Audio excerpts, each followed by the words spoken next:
पदाधिकारियों की करतूतों से, सरकार की हरकत से ये प्रतीत हो रहा है 100%। अधिकारियों का आचरण से ये विश्वास हो चला है आम जनता को कि अब अगर आपको न्याय चाहिए तो हाथों में हथियार उठा लीजिए। लेकिन दुर्भाग्य, हम शिक्षक समुदाय के लोग हैं, हम संविधान को मानने वाले लोग हैं, हम संवैधानिक तरीके से, गांधीवादी तरीके से आंदोलन करेंगे, ज्ञापन देंगे और अगर कभी जरूरत पड़ी तो थोड़ी बहुत सुभाष चंद्र बोस के अंदाज में भी हम पेश आएंगे, लेकिन हम हाथों में हथियार कदापि नहीं उठाएंगे। और हमारी इस कमजोरी का, हाथों में हथियार नहीं उठाने की कमजोरी का, व्यवस्था का जितना लाभ उठाना है उठा लो। एक दिन आज जो शिक्षक समाज सड़कों पे बैठी है, एक दिन हमारी आवाज लोगों को समझ में आएगी और पूरा का पूरा कटिहार जिला नहीं, बिहार नहीं, पूरे देश की जनता जब सड़कों पे होगी, उस दिन आप जैसे तानाशाही, संविधान विरोधी, अडानी अंबानी के चमचों की हालत खराब होगी। इस बात को आप लिख कर रखिएगा, सत्ता में बैठे हुए और विपक्ष में बैठे हुए लोग। 31 सूत्री मांग राज्य स्तरीय 21 और जिला स्तरीय 10 सूत्री मांग जो हम लोगों का गया है, ये मांग कटिहार जिला ही नहीं, पूरे बिहार के तमाम शिक्षक समूह विभिन्न चरणों में बहाल हुए शिक्षक समूहों के लिए है। और इसमें जिलाधिकारी महोदय, जिस समय हम लोग वार्ता में गए, हम लोगों ने भी अब ठान लिया है कि आरजू विनती करते करते हम लोग इतना दिन बिताए। हमारे सड़ेले शायर थे पुराने जमाने के, वो कहते थे हयात उम्र मांगकर लाए थे 4 दिन, 2 आरजू में कट गए 2 इंतजार में। हम ना तो आरजू में दिन कटाने वाले हैं और ना ही इंतजार में दिन कटाने वाले हैं। इसलिए आज के जमाने का जो शायर है, जिनके दिलों में भगत सिंह बसते हैं, उनका शेर कुछ अलग ही होता है और उनका कहना होता है कि हम मेहनत कश जब अपना हिसाब मांगेंगे। ये दुनिया मेहनत कशों से चलती है। हम मेहनत कश जब अपना हिसाब मांगेंगे, एक जर्रा नहीं, एक मुल्क नहीं, सारा जहान मांगेंगे। हम लोगों में सारा जहान पाने का इच्छा है, इच्छा शक्ति है और जुनून है, तो हम पाकर रहेंगे। हम शिक्षक हैं, कलम के सिपाही लोग हैं और संविधान का पूर्णतः अक्षरशः हम लोग पालन करते हैं। और उसी संविधान में एक बात निहित है, आत्मरक्षा की बात। अगर आपको अपनी जान बचाने के लिए किसी की हत्या करनी पड़ी हो तो वो अपराध नहीं है। ठीक उसी प्रकार जो पदाधिकारी आपके कामकाज को देखने के लिए आ रहे हैं, मोस्ट वेलकम, दिल की गहराई से हम उसका स्वागत करते हैं।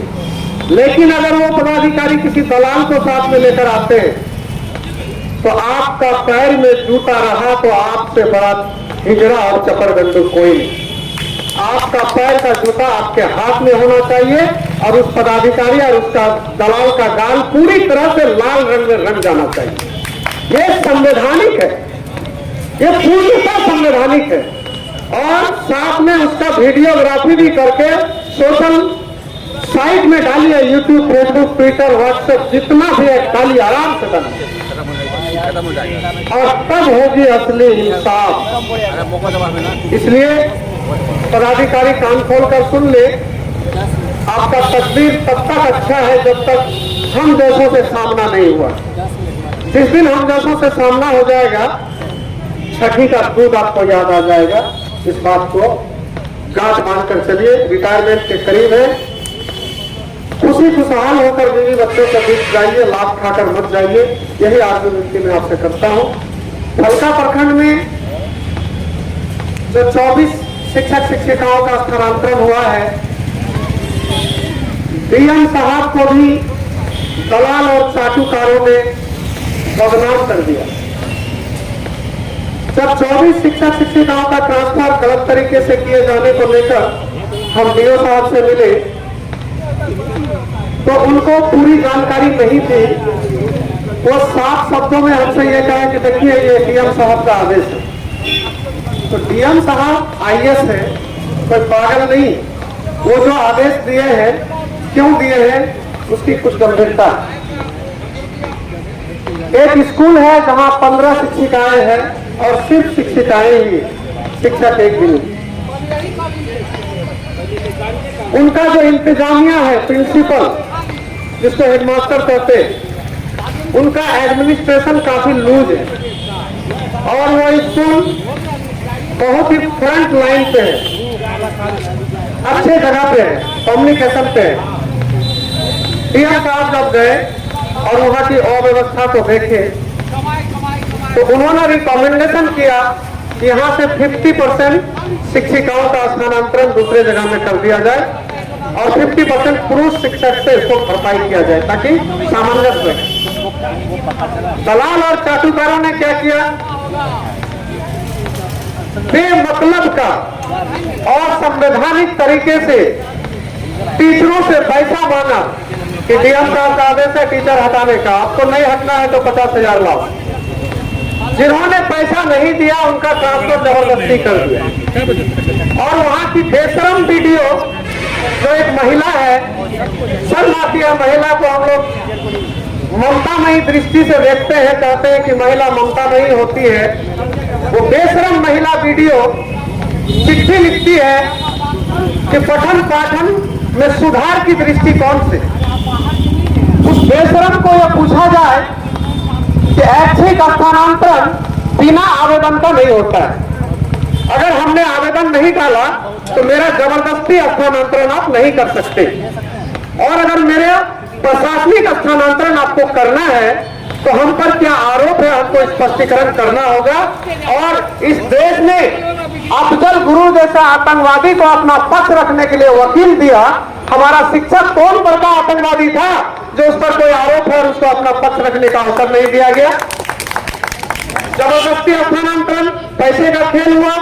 और उससे भी बड़े मजे की बात, डीएम साहब के आदेश की अवहेलना कैसे होता है ये सुनिए कि जिस स्कूल से 50% शिक्षिकाओं को हटाने का आदेश डीएम साहब ने दिया, उस स्कूल से 4 शिक्षिका को हटाया जाता है और बदले में पुनः 4 शिक्षिका भेज दिया जाता है। वहां है कमीनी वीडियो। और आप कहते हो कि आपके लिए हम सम्मानजनक भाषा का इस्तेमाल करें, आप हथियार उठाने के लिए मजबूर कर रहे हो हमको। खैर मनाओ कि तमीजुद्दीन से सामना नहीं हुआ, अन्यथा हमारे पैर के चप्पल कहां होता आप सोच सकते हैं। और ऐसे पदाधिकारी को बिल्कुल चप्पलों से पिटाई करेंगे जो भारत की संविधान को नहीं मानता, जो नियम कानून को नहीं मानता। हम संविधान के रक्षक हैं, हम बाबा साहब के सिपाही लोग हैं, हम संविधान को छिन-भिन किसी सूरत में नहीं होने देंगे। जब लड़ाई अपनी वजूद की हो, जब लड़ाई संविधान को बचाने की हो, तब ऐसे संविधान विरोधी पदाधिकारी के साथ हाथापाई से भिड़ जाना कोई अपराध नहीं है। हमारा भारत का संविधान हमको इसका अधिकार देता है। एक पदाधिकारी जिसका जितना बड़ा पद होता है उसकी उतनी बड़ी जिम्मेदारी होती है। एक पदाधिकारी गलत आदेश निकाल देता है और शिक्षक को प्रेस कर रहा है कि आप इस गलत आदेश को मानिए। क्यों? हम अफजल गुरु है क्या? हम आतंकवादी है क्या? साथियों, गलत आदेश का प्रतिकार कीजिए, और जब आप प्रतिकार करेंगे और स्ट्रांगली करेंगे, निश्चित रूप से आप पर कोई गलत आदेश नहीं थोप सकेगा। और खासकर ये जो पड़ोस के घर भगत सिंह की लालसा लेके आप लोग रोने शुरू करते हैं कि देखिए ना हमारे साथ ऐसा कर दिया, हमारे साथ ऐसा कर दिया। मैं समझता हूं कटिहार जिला में तमीजुद्दीन से और मजाहिर से ज्यादा कमजोर शिक्षक कोई नहीं है। एक थप्पड़ मारेगा तो 10 बोतल पानी चलेगा हमको, लेकिन किसी पदाधिकारी के औकात नहीं है कि दलाल लेकर हमारे यहाँ आ जाए। कितना मार मारूंगा कि फिर टॉयलेट हमारा पड़ जाएगा। सावधान, हम पदाधिकारी का सम्मान करते हैं, नियम का सम्मान करते हैं, लेकिन दलाल बर्दाश्त हर चीज नहीं करेंगे। और अगर आप दलाल लेकर आएंगे आपको सबक सिखाया जाएगा। अपने अंदर हौसला पैदा कीजिए, आपके साथ हम सब हैं। हिम्मत बंदा तो मदद खुदा कहा गया है। आप हिम्मत कीजिए, आपके साथ हम खड़े हैं। आप हिम्मत नहीं करेंगे तो आपको साथ अल्लाह भी नहीं देने वाला, भगवान भी नहीं देने वाला। तमीजुद्दीन क्या औकात ही क्या आए। आप तमाम लोगों का बहुत बहुत धन्यवाद और क्रांतिकारी सलाम।